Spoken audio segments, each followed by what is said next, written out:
Greetings, dear friends. Welcome to Live Conversation, the daily live broadcast on ALLATRA TV China. Every day, we travel from one country to another in order to learn more about its traditions, culture, history, and the most interesting facts. And of course, we're asking the most important question: how do people envision a creative society in which people all over the world live comfortably in different areas of life? We'd like to know the opinion of every single person on Earth on the topic of 6 degrees of connection and in the format of live conversations. In order to achieve it, we use technology and the rule of 6 handshakes. It means that we all connected through the 5 or even less social connections. Let's prove that. Let's prove that this rule works.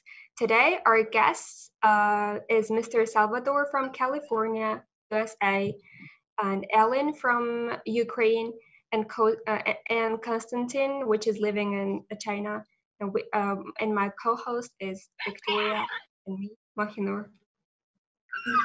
Hello, guys, and we are very glad today to have this live conversation, and we are very glad that this chain of 6 handshakes is continuous, because today on this broadcast, Ellen, which was a guest of previous broadcast, and today she invited her friend Salvador.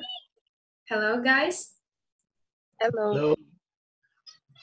Yes, and Alan and Salvador, Alan, I would like to ask you to introduce our today's guest. That's my friend Salvador. He's been working in China for almost 2 years as a teacher, and I think I let him to talk for himself. So let's hear him out. So my name is Salvador Macias. That's my full legal name. I'm currently living in California right now during the quarantine and pandemic, but I was living in Guangzhou, China, and I was teaching for an international school. The name of the school was Phoenix City International School. It was an elementary school, and I was a grade leader of the English grade 3, as well as a main teacher for both the bilingual and international sections. Thank you. And what positive experience did you get from the teaching in China? What do you like the most in China, and what experience did you get? So the things that I pretty much liked the most in China was the fact that people are very hardworking. It is very rare for me to, at least as a foreigner, to hear Chinese people complain about work. It rarely happens, if at all. And the fact that they have this belief of having to work hard since the morning that they wake up, all the way to the time that they go to sleep. For example, in my school, elementary students are at school by 7:15 in the morning, compared to California, where children are there at 8:15 in the morning. School ends at 5:30 p.m., whereas here in the United States, school ends at 3 p.m. And then there's an option of evening classes, where if you're in elementary, your evening classes can go all the way to 8:30 p.m. And if you're in middle school or high school, your evening classes can go all the way to 10 or 10:30 p.m. at night. So the work ethic of Chinese people is something aspiring, and something that, at least for me personally, it reinforced certain values. And it was one of those things that clicked, and it was like, oh, I wasn't so weird when I was growing up. Okay, that's good. So that's one thing. The other thing that I've noticed is that there is a sense of unity amongst most Chinese people, at the very least when it comes to cultural standards or national standards. Everyone has different opinions, of course, but there is a sense of collective unity where they come along and they agree on certain, I would say, shared values or cultural norms, unlike other places where I've been, where depending on the region, for example, here in the United States, there's the West Coast, there's the South, there's Northeast, there's East Coast, there's the Midwest, there's the Sunny Lane. Each one of those regions has kind of a different set of values or principles that might not be shared by everyone living in the same country or the same area. Why did you choose to be a teacher, and why China? Okay, so to answer that question, I need to tell you a little bit about myself. I'm a Mexican American. My mother's American, my father's Mexican. I was raised in California, where here the state national language is Spanish and the second language is English. So when I was growing up, in my household, I always had English and Spanish all the time. However, for example, my family background, I have a lot of family in Mexico. I have plenty of family in America. So I've always lived in this notion of two worlds, right? So for me, it's not very difficult to go to another country and be okay there because I kind of grew up like that. My parents, for example, they gave me lots of basics and fundamentals. Both of them are teachers. So growing up as a son of two teachers that came from modest upbringing, made me kind of hardwired to be able to kind of teach, right? So my city is not really a city, it's a town. There's only 38,000 people here. It's very small, very conservative. I went to university at San Diego State University, and I studied criminology, which is human behavior, and psychology, child development. I became an educator since 2010, so I've been doing this for almost a little more than 10 years now. And I started teaching here in my hometown when I graduated university because my mother had an accident at work. So instead of her being alone or her having to, for example, hire a nurse, I just moved down to help her with things at home.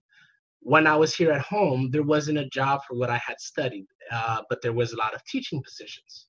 So I took my teaching credential tests. I took my teaching subject tests. I got qualified, certified, and I began teaching as a substitute teacher. And then I started teaching as a full-time teacher. 5 years of that, my mom gets better. My family's in a better situation. Okay, what do I want for myself? Am I going to stay here? Am I not going to stay here? Nah, I don't really like my hometown. It feels too small. So because I had traveled to Russia in 2010 as a university student and lived in Moscow, that experience for me made me want to go live and work somewhere else. Why China? Because China is the fastest growing developing nation in some people could say the planet, some people could say in Asia. And because I feel that there's much to learn from a community and culture that has existed for 10,000 years, right? And I feel that if I can learn something from them, as well as I can share something that I know to them, it could establish much better things for me, for them, for anyone else who shares in this experience. Interesting story, and especially about how you got into teaching. As far as I understand, it was just like after your mother's accident. Yes. And I just, you mentioned that something about the Chinese society and that they're really hardworking and really have the values, kind of collective values. And just being in China, I can really agree with you. But what I also noticed is that many people in China they place a very big they really value education, and they think that education is so important for their kids, for their children. That's why I think. What do you think about this, the value of education in Chinese society? Maybe you can share your opinion about this topic. Okay, so I'm going to answer this question in two parts. The first part will be Chinese, and then the second part would be, I would say, just people in general, us as a species. So for Chinese society, with my time that I've been there, education is such an important thing because it's essentially the only way to move up. It's very hard to get promotions in jobs. It's very hard to get like promotions in different kinds of employments, and it's very hard to change employments. For example, here in the United States, it's easy for people to change careers or jobs, or much easier than a lot of people would think. In China, not at all. So because of that, I feel that the people have learned that if you put the time and hard work in education at a very young age, the children will grow up to be much better prepared, and that will give them a lot of more opportunities in life, to be better than their parents, financially, in knowledge, culturally, in experience, in vast many ways. For example, in my school, so many of my students are doing extra activities Saturdays and Sundays. You know, so in the United States, for example, maybe about 25% of students go and do extra activities. Everyone else is at home, they're playing, they're watching TV, playing video games and things like that. But in China, video games is one of the things that I don't really see. I see them going to piano classes. I see them going to dance classes, to singing classes, to drama classes, to sport classes, kung fu classes, gymnastics, all of this. And it's all to enrich their lives. I believe it's the right thing, or at least the right mindsets when it comes to any society that wants to improve themselves. Education is key. Education is vital. Education is significant to the improvement of the individual, the group, and society as a whole. If people aren't educated, you can't know how to do something better or how to do something more efficient or more effective. So as a whole, I do believe education should be the one of the most important things of any society that wants to progress and improve. Thanks, very interesting opinion. And we would like to move to our traditional questions. Actually, you already started this topic about creative society. So the first question is, how do you envision creative society? You may even imagine in what kind of society you would like to live. What should be in this society, and what shouldn't be in creative society. And just to understand, the creative society is a society where everyone happy. You, your loved ones, your friends, family, and all people all over the world, every single people all together are happy. So what is for you a happy society, creative society? Okay. Interesting question.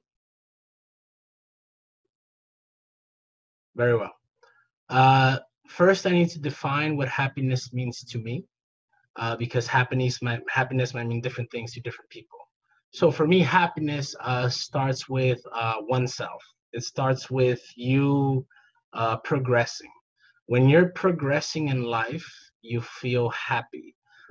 When you are improving in life, you feel happy. You know, you work hard, you pass a test. Ooh, happiness.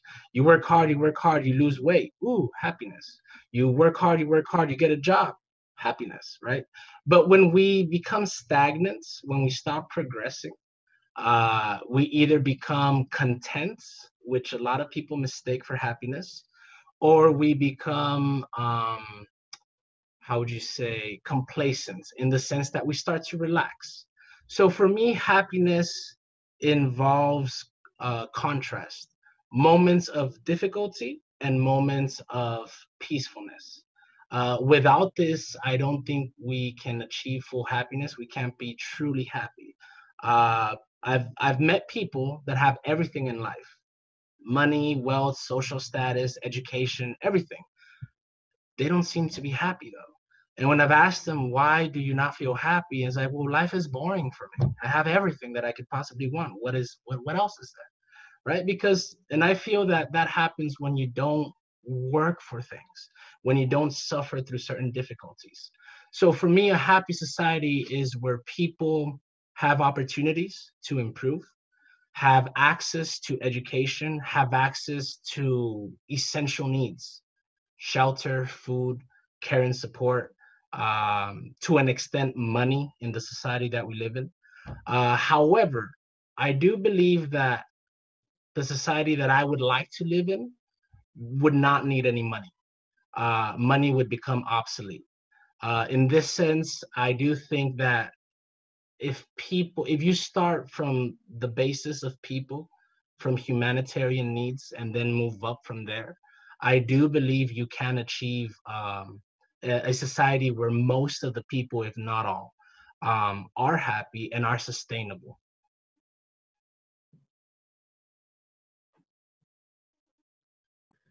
Thank you for answer.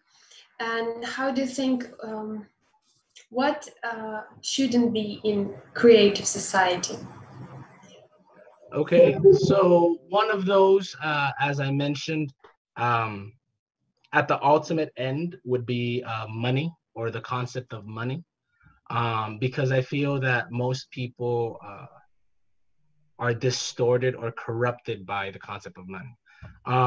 Another thing that could be, for example, is where we reach a level where we don't have to eliminate things from society because we have learned how to deal with them in the most positive way. That could be another step as well. For example, as a parent, right? From a perspective of, I'm not a parent, but as an educator, I feel somewhat close to like a substitute parent. At least I feel like a parent to children for like 6 hours a day. In that aspect, there's something that I've noticed. There's a conflict of interest between me as a human and me as an educator. So me as a human, I want my students to not struggle so much or not have too many difficulties, right, in life. But to me as an educator, I realize and I know that the struggle and the difficulties is what gives them the skills to be better, to be stronger, to be able to deal with the situation that they have at the moment. So ultimately, I do think that we can reach, with a lot of work, a moment in time where we don't have to escape things or avoid things because we know how to handle things. We know how to deal with them, if that makes sense. And one more question, how do you think, what values should prevail in your creative society?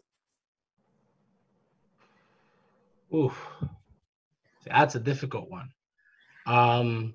Universal values, humanitarian universal values,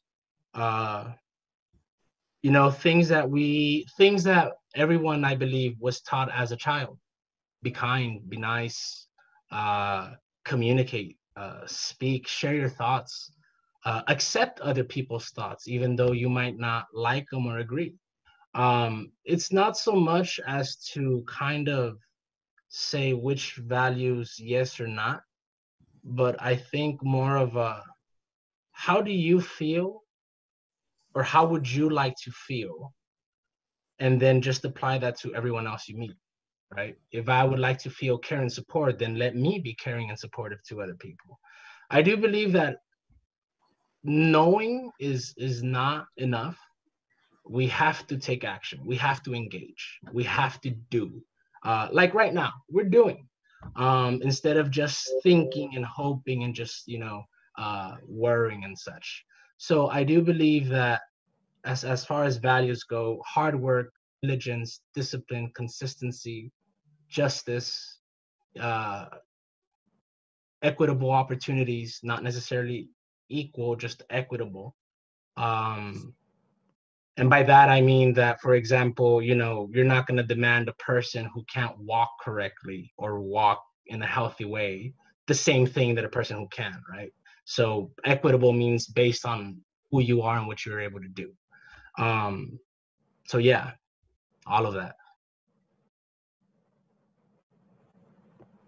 I really agree with you about the point that you mentioned, that like in a creative society, we should first think about giving more and thinking about another person first.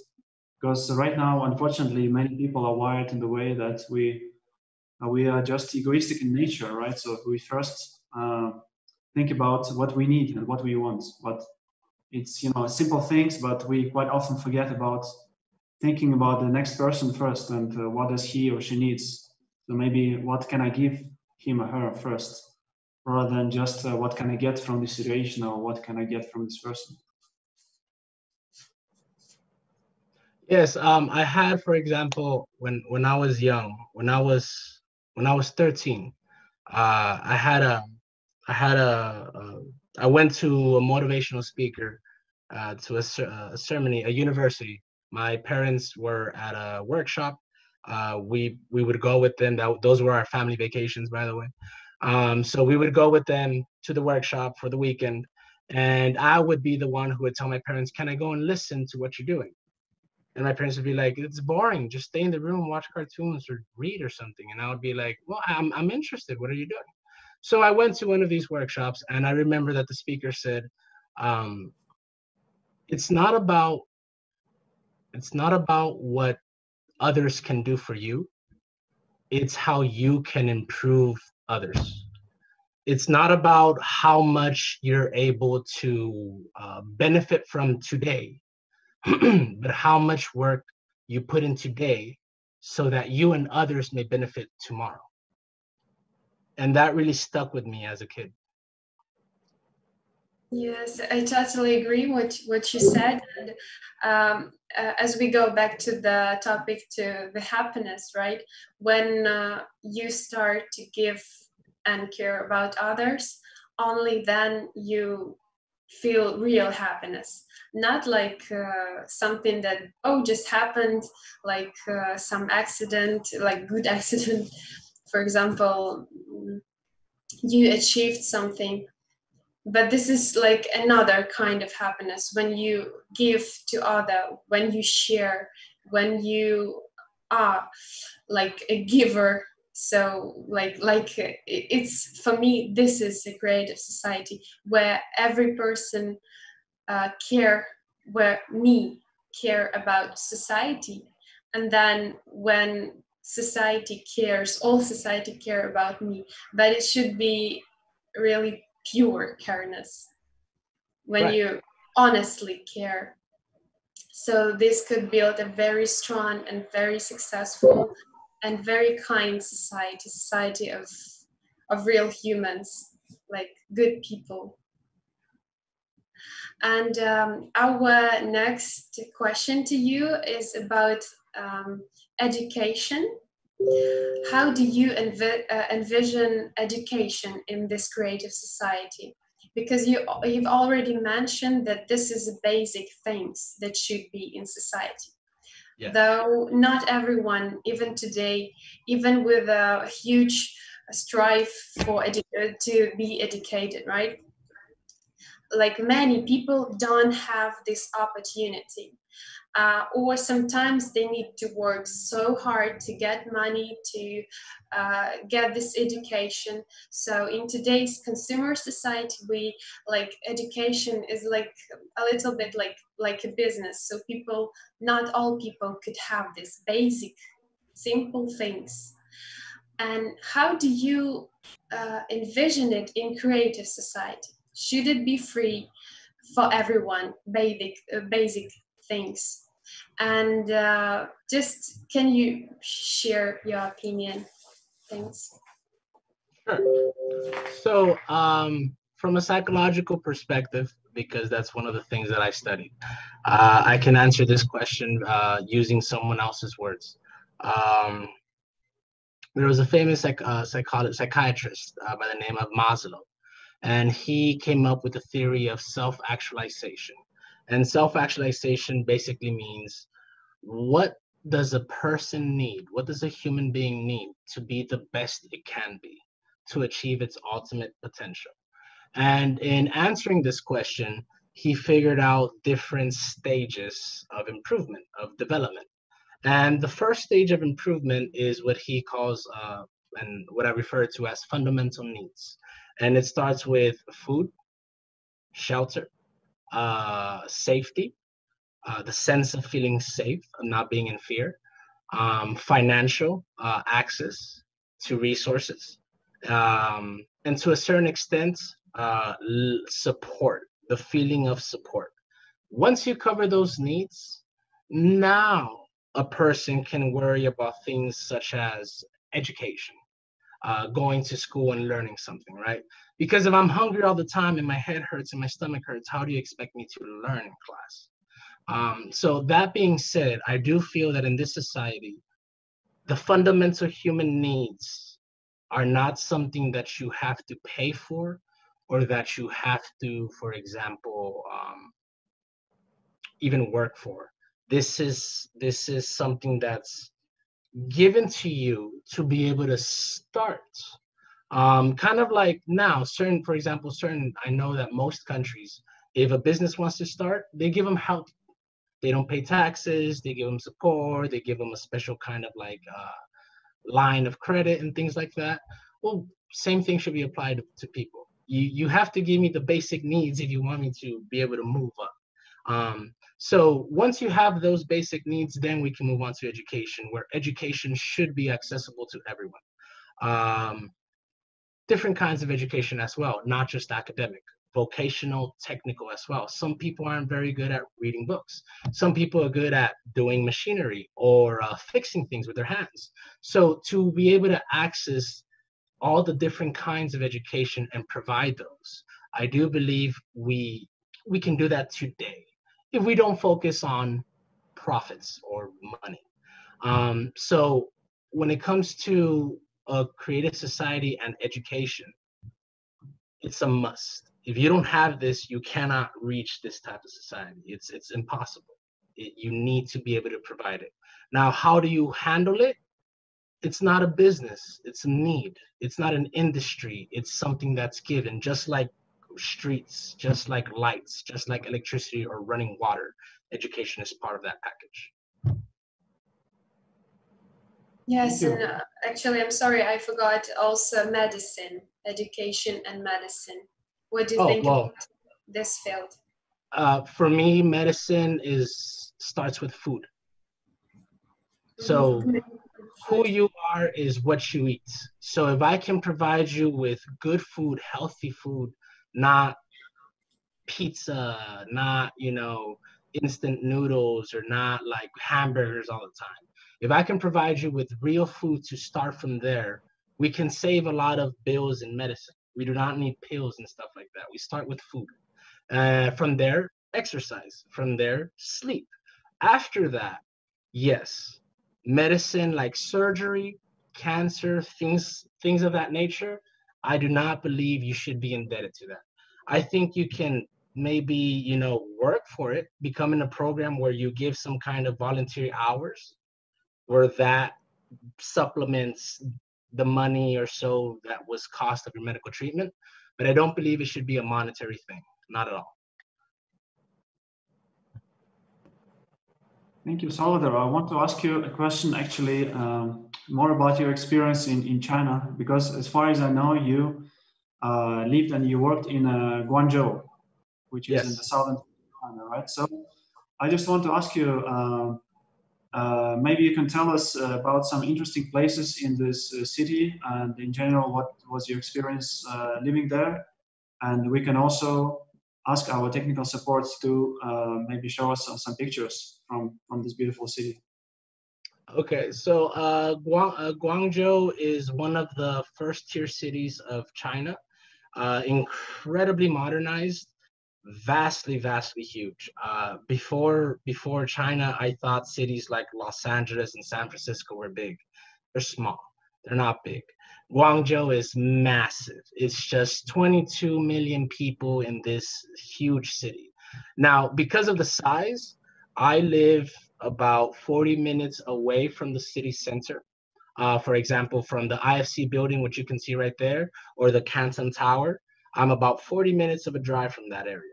I'm also situated between, right in the middle of Guangzhou and Dongguan, and I have access to Shenzhen, which is an hour away on a fast metro, and Hong Kong, which is a 2 hour away from a normal metro. So things to do, anything you can imagine, you'll find in China. If you want Chinese food of a different region, you'll find it. If you want German food, you'll find it. American food, you'll find it. If you want fast food, which I don't recommend, you'll find it. If you want, for example, if you want to go to a Russian party, you'll find it. You want to go to a Latin party, you'll find it. You want to go to a Mexican party or a Canadian party or a French party, you'll find it. Everything is very accessible. You can navigate through taxis, motorbike, car, buses, metro, DD, share drive. There's so many things that you can move around and about. It's incredibly safe for being such a huge city. For my parents, for example, they were concerned about me walking around 10 at night or 11 at night. And I'll be like, oh, no, it's safer here than parts of my hometown. And I don't speak the language. So to that extent, it's one of those things that as hard as I would want to tell people how China is, I fall short of words. I fall short of pictures and videos as to what it actually is. Everyone I tell, if you really want to know, you got to come and visit me. You got to come over here. You got to go. Because I don't have the ability to just show it to you. You just have to live it. But yeah, anything, indoor, outdoor, games, no games, bars, clubs, dancing, nightlife, hiking, Gongfu. By the way, Foshan is an hour from Guangzhou, and it's the capital of southern Chinese martial arts. If you know people like Bruce Lee, he comes from that area. If you know people like his teacher, Ip Man, he comes from that area. Jackie Chan went to go study there for a while. So it's huge. There's so much culture and there's so much modernization that it's the perfect mix of tradition and contemporary. Thanks. So interesting to hear. Oh, Ellen, you want to say something, but you need to turn on your mic. Yeah, sorry. I wanted to ask, what's your favorite places in Guangzhou? What are your favorite places? Oh my gosh. That's hard. I have favorite places for different things. For nightlife, I honestly like small, quiet places. I don't like the big ruckus. For day life, I love going on hiking trips. I love going and exploring different areas of the city, different little parts and venues. Favorite.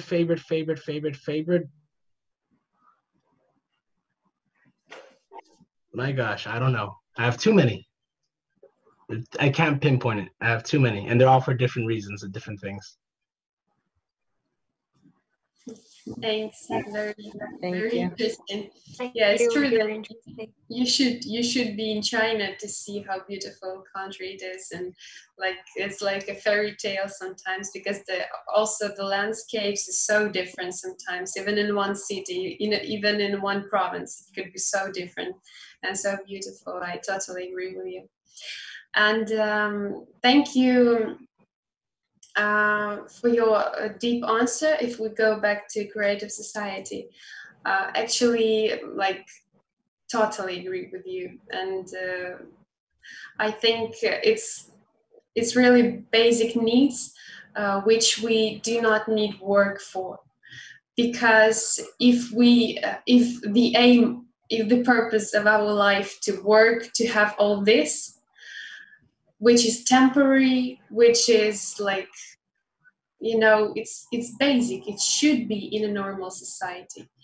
So then for sure we cannot be satisfied with our life because we're wasting it for the basic needs. We need good medicine because we always have some troubles. It's our body, it's always have some things to fix and so on. We need to have a good education to, like, I would say, to serve the society, to be like someone who can create something good for society. First of all, good things.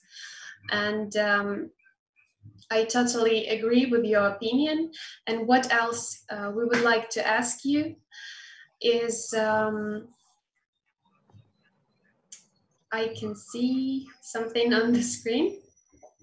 Well, actually, it is, this is the site ALLATRAunites.com, where you can find 8 foundations and stages for building the creative society on ALLATRA TV. And you can get to know them, where the first foundation is the human life. And the second one is human freedom. And you can find all of them, where the third one is human safety, and the fourth one is transparency and openness of information for all. The fifth one is the creative ideology, and the sixth one is development of personality. And number 7 is self-governing society.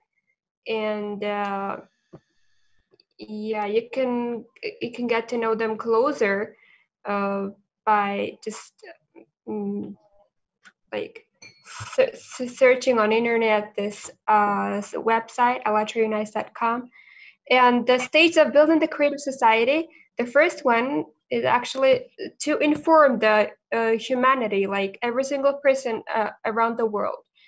And in your opinion, what else can be done so that people all over the world can learn about the creative model of society sooner? Salvador, can you please give your opinion? Can you ask that one more time, please? It's stuttered. In your opinion, what else can be done so that people all over the world could learn about the creative model of society? Act, apply, do, starts. If you're hesitant, if you're fearful, if you're shy, get out of that box. Start doing. And where to start, how to start with yourself. Start from oneself. Anything that you want to fix from yourself, fix that. Anything you want to change that. If you need to change your environment, change your environment. If you need to change the people you hang out with, change the people you hang out with. If you need to change what you see, what you read, and what you eat, do that. Do what needs to be done, but start doing. Cultivate an environment of positivity and engage in that. When you do that, you'll notice that people will slowly come to you. You don't even have to go looking for people. You know, for example, in China, I see this all the time. Senior citizens, especially women, go out, they put a speaker, they put music, and they start this kind of like dancing, Tai Chi kind of a mix. And then more people come and join, and more people come and join, and 10, 15 minutes later, you got like 50 people. They might not know each other, or they might, but this is happening. Why? Because someone's just doing, right? So that's my biggest suggestion when it comes to how you can involve other people or words. Start with yourself, and slowly you'll see that people will come to you and engage you. And from that, just, you know, it's be yourself, which is not an easy thing to do, but I do feel it's the most honest thing to do. Thanks a lot. Yeah, I agree. We have to start from ourselves.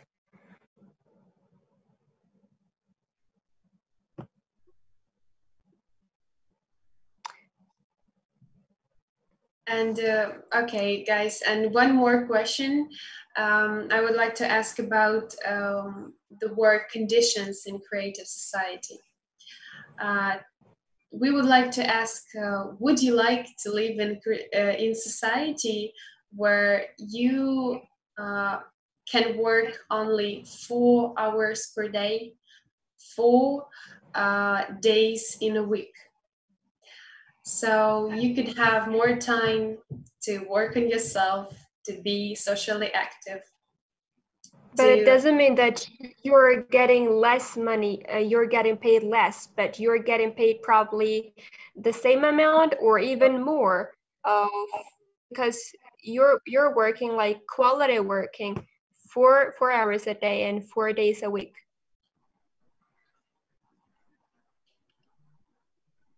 Okay, so it's funny because I've thought about this. When I was in university, one of my professors had given an assignment about whether or not we agree with the work schedule that we have in America, 40 hours a week, 5 days a week. And in that paper, I very emphatically answered, no, we do not need this schedule. This schedule is not good for us as people, as human beings. And with that, I started investigating and researching schedules. How have we lived contemporarily? How have we lived before? How have we lived even as far back as we can go historically? And what I find is that it all depends on what kind of society we're living in. Society dictates our schedules. Society dictates how do we do things. So in that aspect, I do believe that there is some European country right now who has shifted their schedule from 5 days a week to 4 days a week. And that is allowing their employees to feel like they have a weekend, right? Oh, I can actually maybe travel a little or go here or relax there. I do believe that there needs to be a balance between work and play or work and pleasure. Otherwise, we become complacent. We like it too much, and then I don't want to go to work. I like it here, you know. So as far as work goes, I do believe we have to redefine the definition for work. A lot of people, myself included, when I was younger, I heard the word work, and it was like, I don't go to work. Oh my gosh. So we create a mentality of kind of a negative connotation to the aspect of working, right? And then as it turns out, as I'm growing up and I'm talking to people that are older than me by like 10, 15, 20 years, a lot of them tell me like, I've been in vacation too long. I need to get back to work. And to me, that was like, whoa, whoa, whoa, whoa, whoa, why? What's happening here? I'm asking for less work and you're asking for more work. Why? And I believe that my personal opinion is that the older we get, we're either given the opportunity to follow who we are or to follow someone else's plan. So in a certain sense, I feel that the more we are sure of who we are, the more we realize that we actually want to work. We actually like work, especially if it's work that we like, that we love, that we feel passionate about, that drives us, pulls us, motivates us. And work of this nature is anything that you feel is correct, right. It's something that you feel you have to do. I've spoken to many people like who are talented and ask them, how are you so talented? It's like, I can't answer you that, Salvador. It's like me asking you, how can you teach people of all ages? I don't understand it. You can do it because you can do it. Well, it's kind of the same thing. I can do this because I can do it, right? So I do feel that if we change the definition of what work should be or what work actually is, we would have people that would say things like, I want to go to work. I don't want to not work, right? So I feel that what you mean by working 4 hours, 4 days a week, you mean the typical definition of employment, being in an office, right? Or being like at a desk so that you can go do things that you feel more impactful about. I'll take it one step further. Let's change work to be something that we love to do so it doesn't feel, oh, I gotta go to work. It feels, I'm going to work and I'm getting paid to do this. My gosh, this is amazing. I've had the opportunity to feel that way when I was substitute teaching music at the start of my educator career. 2013, I was co-teaching music at a junior high with a co-teacher, actually, Renee Lee. By the way, funny story, long story short, he teaches in China before I did. And when I went to go teach there, we were in the same city. So that was a whole nother story.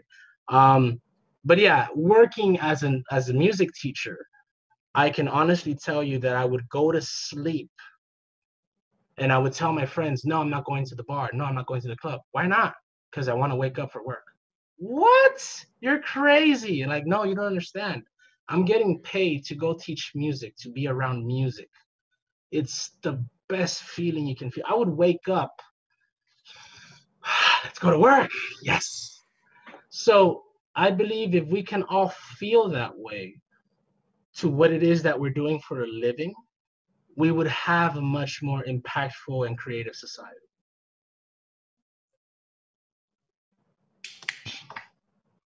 Very Yeah, true. Thank you. thank you. Yeah, I really like your idea about shifting the definition of work. You gave me a lot of food for thought about this topic. So thank you. Thank you.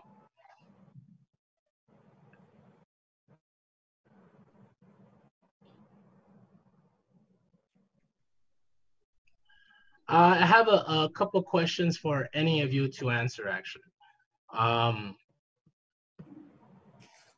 How do you see yourself in the next 3 to 5 years? What do you see yourself doing?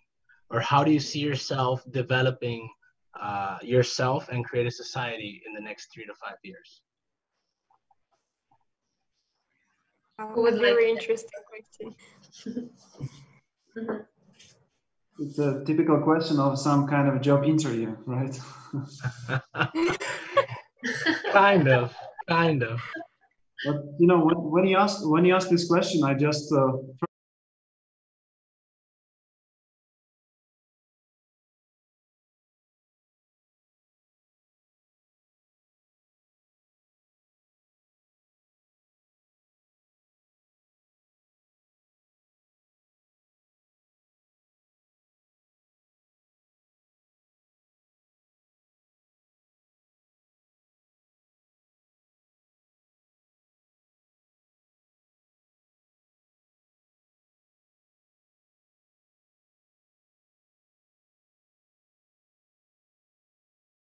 my plans and my position in life will depend not only on me but on other people. So I think just I want to move more in the direction of like some kind of collective effort, which we are doing right now in this in these times. So Good. Anyone else? Very good answer. Nothing left to add. Just maybe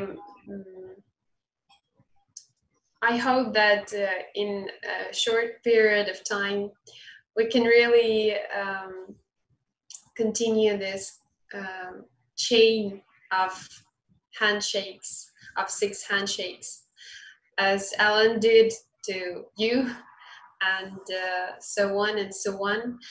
And the basic thing that when you hear people as today, you understand that we can do everything. And we cannot even imagine, like, in the future what we can do if we all people really can come together and just think how we would like to live. And when we understood that it's so possible, it's so basic, it's so normal, like just feeling that I have, that we never discuss these topics. So that's why we live in society which destroy human but not support every human. So that's why we have so many troubles, and it's impossible to fix it in one place, in one place. we need to change the whole direction of our society, from the consumer one to the creative one. Then any troubles we can together fix so easily, because everyone would be like a real member of the society, an active member, and this is very important. So I cannot even imagine this, because people in their nature is to do something great, to create something great. And I hope that everyone will take chance and will do this step to bring something positive to the whole society, to himself, to herself, to everyone. That's my opinion. Excellent.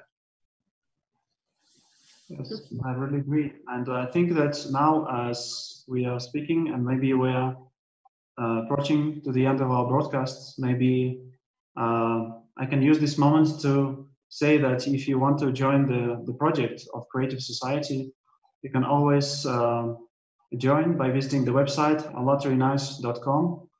And also, if you want to join the future broadcasts, you can tell about this great initiative to your friends, and you can invite your friends to join us in the future broadcasts. And today I would really like to thank Salvador and the other participants for this great discussion that we had today. Yes. Thank you for the invitation. Thank you for the opportunity. Thank you. Oh, one more thing, Salvador. Traditionally, the speaker in white, also in the end of the translation, he or she we want them to invite another like speaker, like your friend maybe. Who would you like to pass this chain? Probably Renee now Lee. you can say Renee. One more time, please. Renee Lee, R-E-N-E. Great. L-E-E. So he is Mexican American with a Chinese background. Wow. Interesting. Amazing. Yeah. He's quite a personality. He has a lot of energy, and he's very passionate about teaching. So you'll like him.